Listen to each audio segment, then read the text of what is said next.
Welcome back to my YouTube channel Inspired by Prasanna. Thank you so much for everyone. First of all, అందరికీ wish you a very happy new year అంతా మీకు అంతా మంచి జరగాలని మనస్ఫూర్తిగా కోరుకుంటున్నాను. మనం ఇయర్లో చాలా రెజల్యూషన్స్ తీసుకుంటాం. ఆ రెజల్యూషన్స్లో కూడా నేను చెప్పే ఈ 4 రెజల్యూషన్స్ కూడా కంపల్సరీగా మీరు అందరూ ఫాలో అవ్వాలని మనస్ఫూర్తిగా కోరుకుంటున్నాను.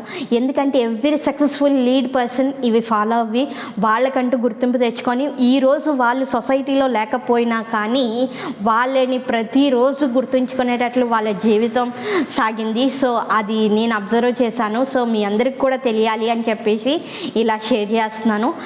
అవేంటి అంటే first of all action plan, అంటే డే యాక్షన్ ప్లాన్ ప్రిపేర్ చేసుకోవాలి.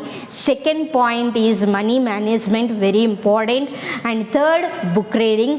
And last but not least diary writing. ఎందుకు ఇవి ఇంపార్టెంట్ అంటే ఫస్ట్ డే యాక్షన్ ప్లాన్ అన్నది చాలా ఇంపార్టెంట్. ఎందుకంటే మనం నెక్స్ట్ డే ఏం చేస్తామో ముందు డేనే ప్రిపేర్ చేసుకోవడం ద్వారా మనం ఆల్మోస్ట్ అలా 21 days ఫాలో అయ్యాము అంటే ఆటోమేటిక్గా మనం ఎక్కడ ఏది అప్డేట్ చేసుకోవాలి, ఏ స్కిల్స్ మనం నేర్చుకోవాలి, ఏ కొత్త సబ్జెక్ట్ని గెయిన్ చేసుకోవాలి, ఇలా మనకి తెలియకుండానే మనం మనల్ని ఇంప్రూవ్మెంట్ చేసుకోవడానికి మనకి ఒక ఆపర్చునిటీ అన్నది క్రియేట్ అవుతుంది.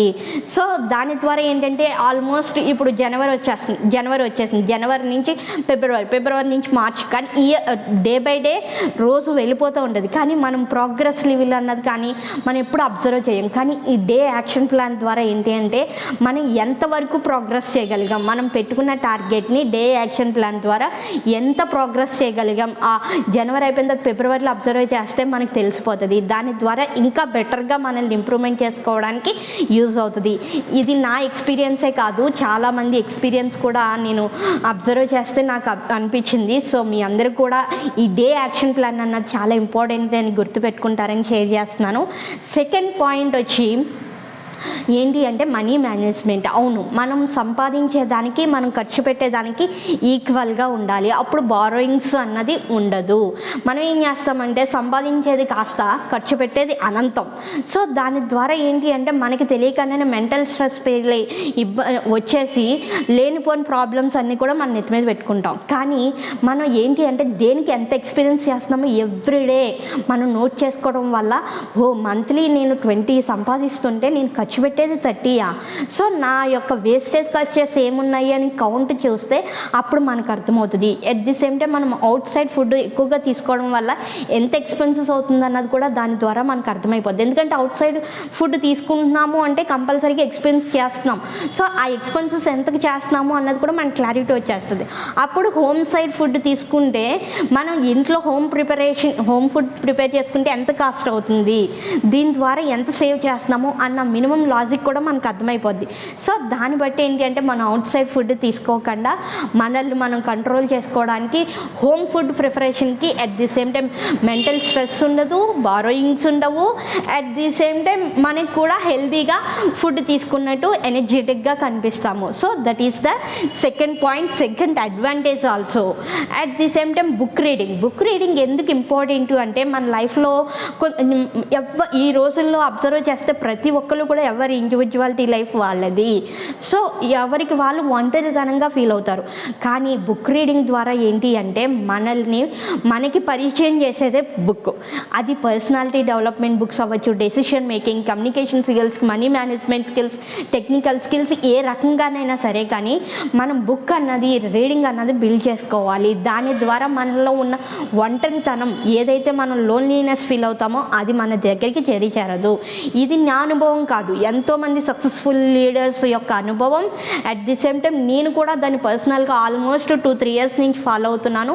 ఇదివరకు నాకు చాలా అనీజీగా ఏదో తెలియని హ్యాపీనెస్, ఎక్కడో తెలియని డిస్సాటిస్ఫాక్షన్ ఉండేది. కానీ ఎప్పుడైతే బుక్ రీడింగ్ చేశానో నాకు తెలియని ఒక కాన్ఫిడెన్స్, అంటే నా దగ్గర కూడా నాలెడ్జ్ ఉంది, నేను కూడా ఒక నాలెడ్జ్డ్ పర్సన్ని, నేను కూడా పర్సనాలిటీ డెవలప్మెంట్కి సంబంధించి కొన్ని బుక్స్ చదివిన తర్వాత నన్ను నేను డెవలప్ చేసుకోవడం, నన్ను నేను ఇంప్రూవ్మెంట్ చేసుకోవడం, నలుగురితో ఉన్నప్పుడు ఎలా ఇంట్రడ్యూస్ చేసుకోవాలి ఏంటి, ఇలా ప్రతి విషయము నాకు అండర్స్టాండ్ అయింది. ఎలా అంటే ఈ బుక్ రీడింగ్ ద్వారా. సో అది మీ అందరికి కూడా యూజ్ అవుతుంది. At the same time subject సంబంధించి అవ్వచ్చు, సబ్జెక్ట్ ఉంటే కనుక ప్రతి ఒక్కరు కూడా మనల్ని గౌరవిస్తారు. Knowledge is very important. Subject వేరు, నాలెడ్జ్ వేరు. అట్ ది సేమ్ టైం మనం personality development, communication skills, decision making, money management skills, anything మనం బుక్ రీడింగ్ ద్వారా అవన్నీ కూడా సంపాదించుకోవచ్చు. అలాంటి బుక్స్ని మీరు రిఫర్ చేయండి. ఎప్పుడైనా మీకు లోన్లీనెస్ వచ్చింది అంటే డెఫినెట్గా మనం బుక్స్ రిఫర్ చేయడం అలవాటు చేసుకోండి. And last point, diary writing. Diary writing ఎందుకు అంటే మనకి తెలియకుండా మనలో ఒక హోప్ ఆఫ్ ది లైఫ్ ఇస్తుంది, మనకు ఒక కాన్ఫిడెన్స్ని బిల్డ్ చేస్తుంది. అది ఎందుకు అంటే నేను ఆల్మోస్ట్ ఒక 2019 నుంచి ఈరోజు 2024 వరకు డైరీ రైటింగ్ రాస్తున్నాను.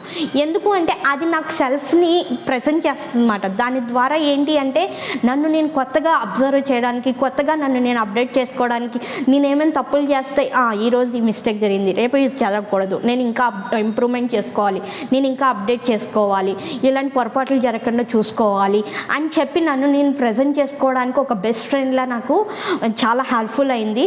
అట్ ది సేమ్ టైం ఈరోజు మన అందరం కూడా స్వతంత్రం గురించి మాట్లాడుకునేటప్పుడు మహాత్మా గాంధీ గురించి మాట్లాడుకోవాలి. ఆయన కూడా డైరీ రైటింగ్ అన్నది ఒక హ్యాబిట్ కింద ఆయన ఎప్పుడు కూడా డైరీ రైటింగ్ రాసేవారు. సో అది నేను ఆయన గురించి రీసెంట్గా తెలుసుకున్నాను అనమాట. అలాగే మనందరం కూడా డైరీ రైటింగ్ అన్నది వెరీ ఇంపార్టెంట్. అది మనకి తెలియకుండా హోప్ ఆఫ్ ది లైఫ్, నా దృష్టిలో అయితే హోప్ ఆఫ్ ది లైఫ్ అంటే మనకి ఈరోజు బ్యాడ్ జరిగినా రేపు గుడ్ జరుగుతుంది అని మనకి తెలియకుండా మనలో ఒక హోప్ని ప్రజెంట్ చేస్తుంది. ఎందుకంటే పేజ్ తిప్పిన తర్వాత నెక్స్ట్ డే కనబడుతుంది, అప్పుడు అనిపిస్తుంది ఈరోజు వాళ్ళది రేపు నాది అవ్వచ్చు అనే ఒక హోప్ని ప్రజెంట్ చేస్తుంది. సో అది నా రియల్ ఎక్స్పీరియన్స్తో నేను షేర్ చేస్తున్నాను. సో మీ రిజల్యూషన్స్లో ఈ 4 కాన్సెప్ట్స్ కూడా ఇన్వాల్వ్ చేయండి. First thing is day action plan, second is money management, third is book reading, and fourth is but not least point diary writing. So ఈ 4 కాన్సెప్ట్స్ మీరు అందరూ కూడా గుర్తుపెట్టుకోవాలని, అట్ ది సేమ్ టైం మీరు అందరూ కూడా ఈ ఇయర్ అంతా సంతోషాలతో ఉండాలని మనస్ఫూర్తిగా కోరుకున్నాను. Thank you so much for watching my video. Thank you everyone. It's a very very happy new year once again to all.